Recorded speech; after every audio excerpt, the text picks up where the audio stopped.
Good evening. We're back on this Monday evening. Been a rainy day, but the Lore Master has another episode for the Arlo story in Tokyo Ghoul. And we hope you'll listen, like, and subscribe, and share, and let your friends know about it. Thank you so much, and here we go. The phone vibrates loudly on the kitchen counter. The early morning sun seeps through the kitchen window, casting long golden beams of light across the floor. Arlo's father, Ansel Beauregard, sits at the dining table sipping his coffee, still in his bathrobe. His eyes are half closed with sleep, his hair messy from bed. He stares at the phone. Unknown number. He considers letting it ring out. Probably a scam call. But something about the way the phone won't stop buzzing. It feels wrong. He picks it up, holding it to his ear. Hello? Who is this? Hello, Mr. Beauregard. The voice on the other end is professional but tense, like someone trying to stay calm but not doing a great job of it. This is Dr. Patel from Pine Brook Medical Center. I'm calling about your son, Arlo. Ansel sits up straight. His heart skips a beat. His voice sharpens with worry. Is he okay? What happened? Did something happen to Arlo? There's a pause. Not the kind of pause where someone is searching for words. The kind where they know exactly what they need to say, but they don't know how to say it. That pause is never a good sign. Mr. Beauregard, Dr. Patel finally says, voice slower now, careful. There's been a situation. It's regarding the blood transfusion your son received. Ansel's eyes narrow, his stomach twists. What kind of situation? First, let me assure you that we take full responsibility for this, Dr. Patel says, but it's clear she's stalling. The hospital has a strict protocol for blood processing, but there was an error. A mix-up in our system. Cut to the point, doctor, Ansel says, his grip on the phone tightening. His coffee is forgotten. His breath is sharp and steady. What happened to my son? Another pause. A longer one this time. Then Dr. Patel takes a breath like she's bracing herself. There was a contaminated unit of blood that was mistakenly transfused into your son. Contaminated? Ansel says, his voice rising in pitch. What do you mean, contaminated? With what? A disease? A virus? Dr. Patel swallows hard. Ansel answers it. She's nervous. Not exactly, Mr. Beauregard. Her voice lowers. The blood belonged to a patient who is genetically different. The details are confidential, but suffice it to say, this wasn't normal human blood. Silence. The words don't make sense to Ansel at first. Not normal human blood? What are you talking about? Ansel's voice is louder now, more frantic. If it's not human blood, what is it? What did you put in my son? Dr. Patel's voice remains calm, but only barely. The donor was a ghoul, Mr. Beauregard. Ansel blinks. He thinks he's misheard. A what?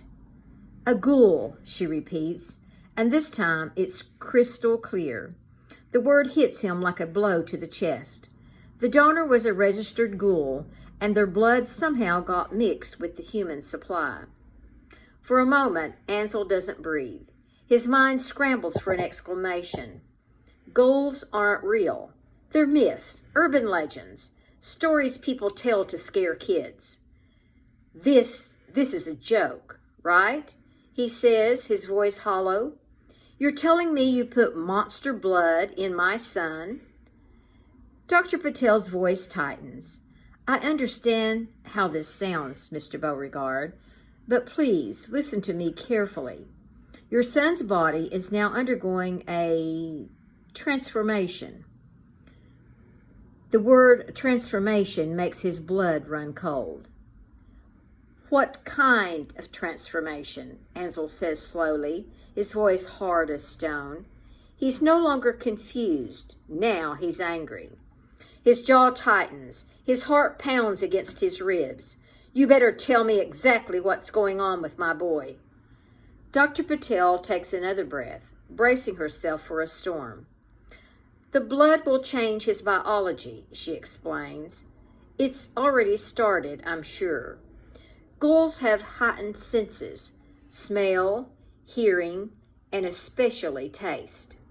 Normal food would begin to taste unpleasant.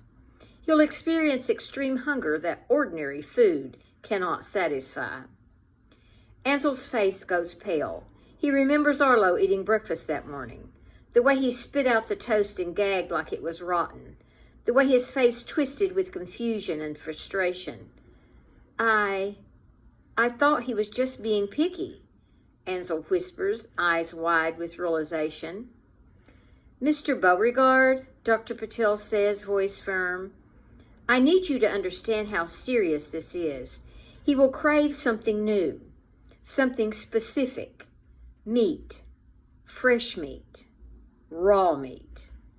No, Ansel says immediately, shaking his head like he can shake off the words. No, you're wrong. He's not some monster. He's just a boy. I understand, Mr. Beauregard, but ghouls aren't monsters. They're a species. Their biology is different from humans, and your son now shares some of that biology. Ansel presses his hands against his face, breathing hard. His chest feels tight. You did this to him, he growls through his teeth. You did this to my son. I'm so sorry, Mr. Beauregard, Dr. Patel says, her voice soft but unwavering. But right now, your son needs you.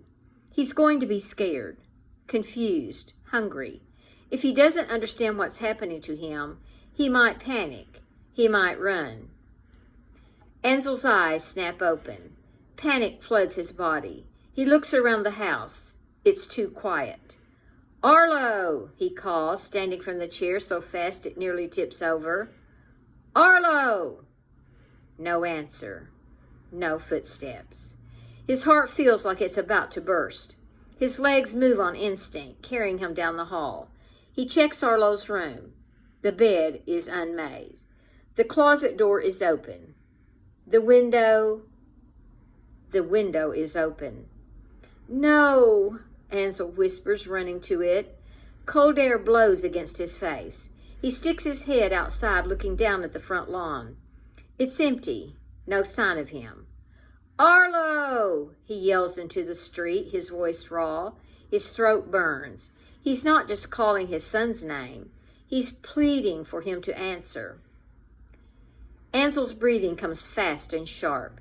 He pulls back inside, pacing the room, his hands pulling at his hair. No. He's just outside. He's outside playing. He's just outside. He's got to be outside. He grabs his coat, rushing out the front door. The street is empty except for the faint hum of distant cars. No sign of Arlo. He spins in a circle, eyes darting to every driveway, every shadow. His heart pounds like a drum. Arlo! He yells again, his voice cracking. Arlo, please come back. His mind flashes to the doctor's words. He might run. He's going to be scared. He will crave fresh meat. Ansel's heart feels like it's being crushed. He imagines Arlo all alone, hungry, scared, not knowing what's happening to his own body. He imagines his boy, the same kid who used to sing songs in the kitchen, now hiding in some dark alley, shivering from hunger, afraid to come home. He falls to his knees on the front lawn. His head hangs low, his breath coming out in heavy gasps. Please, he whispers, please come back, son. The phone is still in his pocket. He can hear Dr. Patel's voice faintly calling. Mr. Beauregard! Mr. Beauregard, are you still there? But Ansel can't answer. His eyes are locked on the street, scanning the distance like he expects to see Arlo walking back home. But he knows Arlo's gone. He presses his hands against his face, his body trembling. Tears burn down his cheeks. "I'll find you," he whispers to himself. "I swear I'll find you, Arlo." The wind blows through the street, cold and hollow. The only answer Ansel gets is silence. Well, that's when Arlo's father finds out he's changed into a ghoul. We hope you liked the story tonight and that you'll stay tuned for the next episode to see what happens. And we will talk to you or have another episode in a few days, and we'll see you later. Good night.